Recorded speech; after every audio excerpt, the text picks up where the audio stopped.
Hello everyone, my name is Phawx. This is going to be my review on the RG350M. Thank you very much to Anbernic for sending this out to me for review. If anyone is interested in buying this product after this review, go ahead and take a look in the description field below. There's the AliExpress link as well as their eBay store link.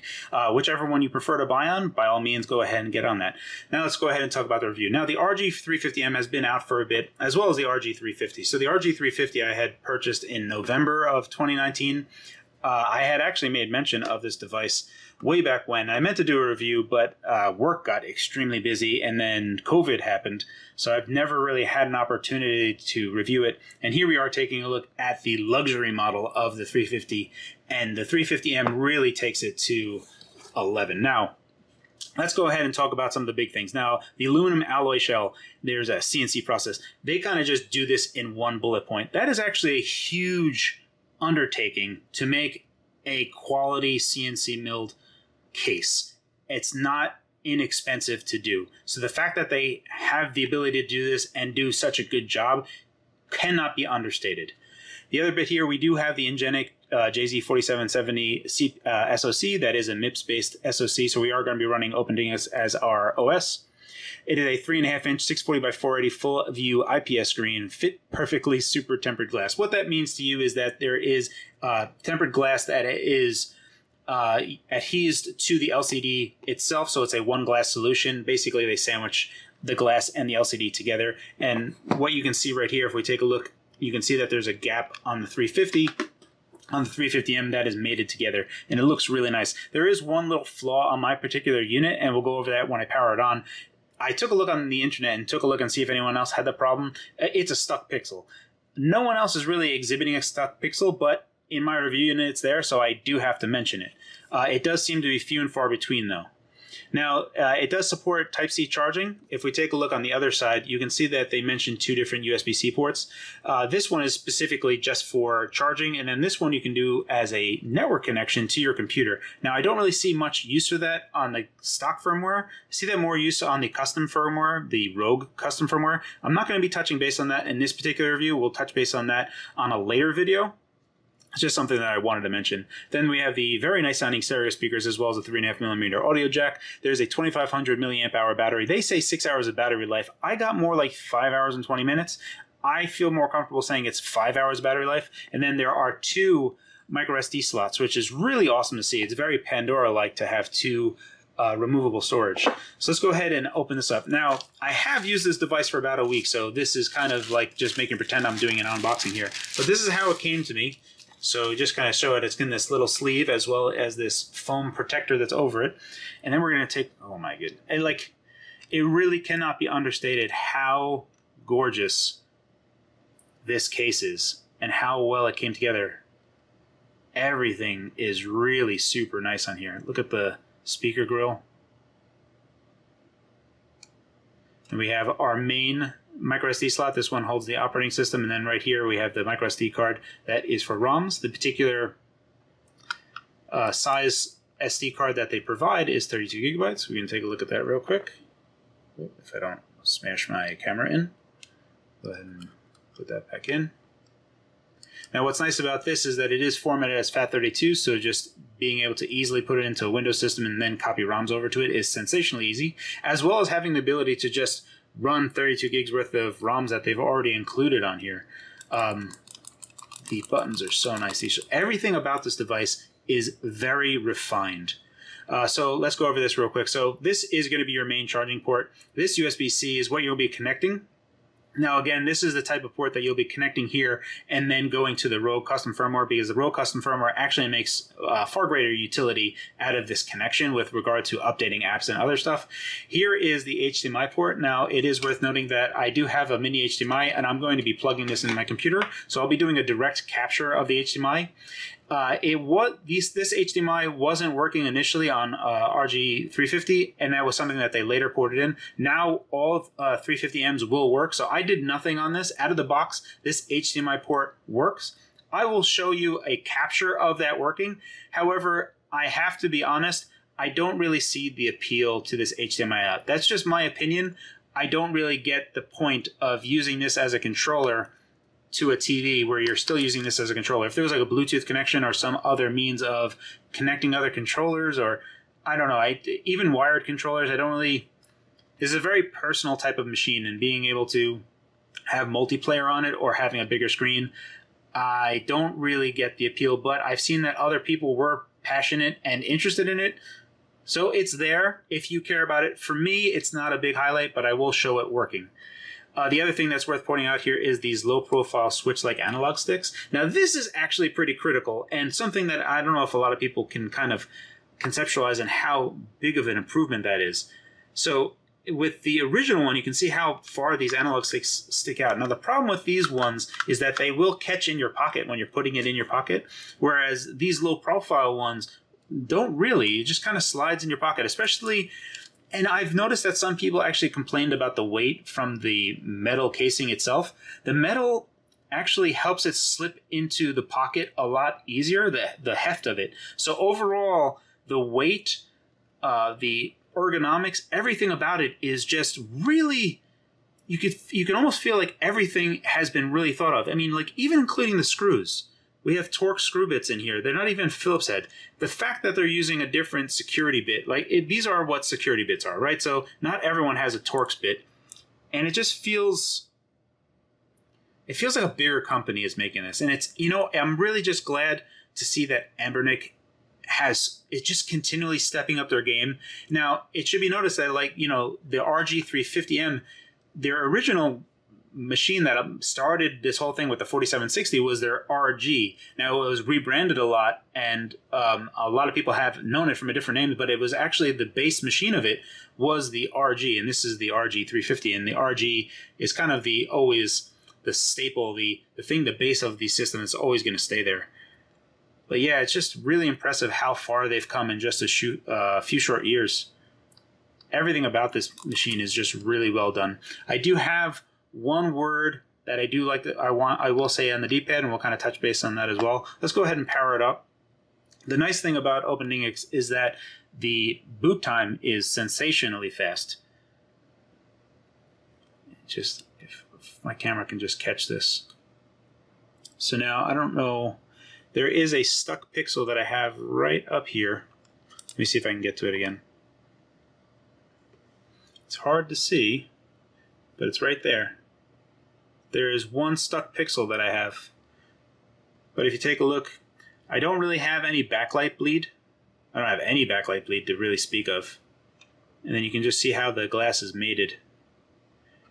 The color uniformity is really good across the board, especially when you just take a look at it. I mean, you see it. Now, the one thing I do like is that in some arcade games, they do rotate the display for you automatically, and I'll kind of touch base on that later on in this particular video. On the bottom of this video, you'll see different segments of me playing different games on different emulators. But very quickly, one of the nice things that they have on here is the input tester. I did not realize that there was... I don't know if you can hear. They have a rumble motor in here, which is pretty interesting. But you can kind of just go through all of the different buttons just to make sure that everything is working. What else do we have? We have... there's... volume up and volume down.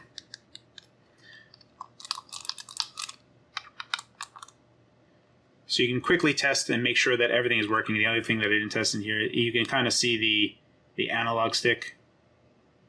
Now, there is a tendency for it to stick along the cardinal directions. You can kind of see that it wants to go very cardinal-wise. Now, it's not the case. It can, but it does have a tendency that it wants to stick. Now, because we really only go up to PlayStation 1, that's not really that big of a deal. Let's go ahead and just take a look at the emulators now. Again, I'm only going to be taking a look at what comes included on this particular device. So one thing that I do want to note is that you will get a frame rate increase by lowering your audio sample rate. By doing that, you will actually improve performance.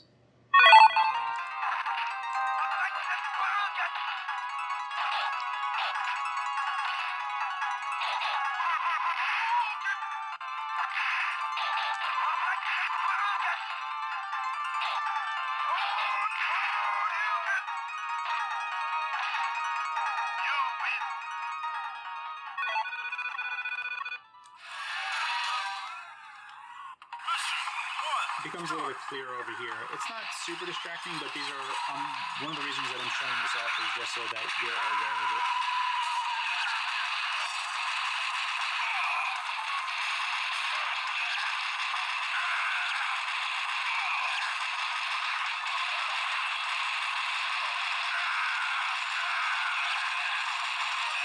Now, the fact that it can run Metal Slug 5, this game is actually pretty large and is going to be taxing the system memory. Because it is a pretty large ROM itself. It needs to load and start. So here's one thing that I wanted to kind of show off, and one of the reasons why I tell you to running it at 22 kilohertz instead of 44. If we run at 44 kilohertz, which is the default, now I am going to be showing you the display rate up here. Make sure you focus up here. You're going to see that this is going to be running suboptimally. 14 FPS, 12 SPS.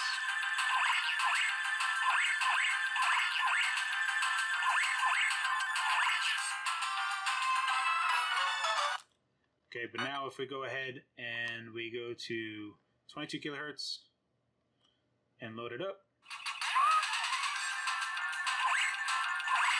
And this is far more playable. Like, it cannot be exaggerated how much of a big difference that this makes. So again, just make sure that if you're going to be playing FBA, that you basically just change that to 22 kilohertz.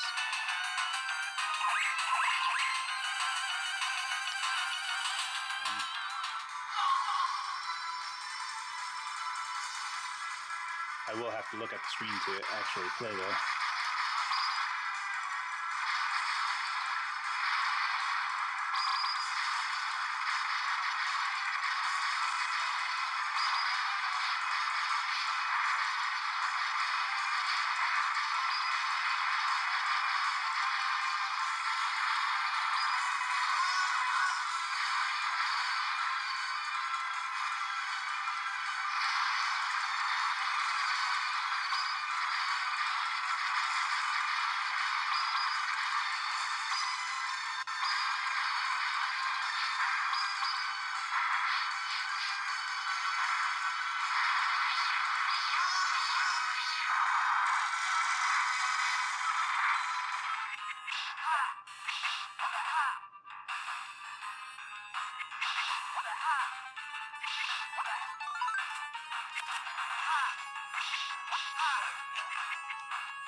All right, so this is going to be the conclusion of my particular review on the Anbernic RG350M.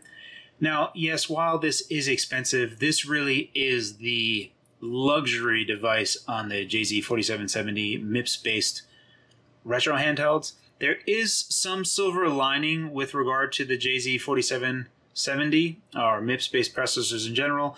The 4770 in particular, but the 4760 should get it as well.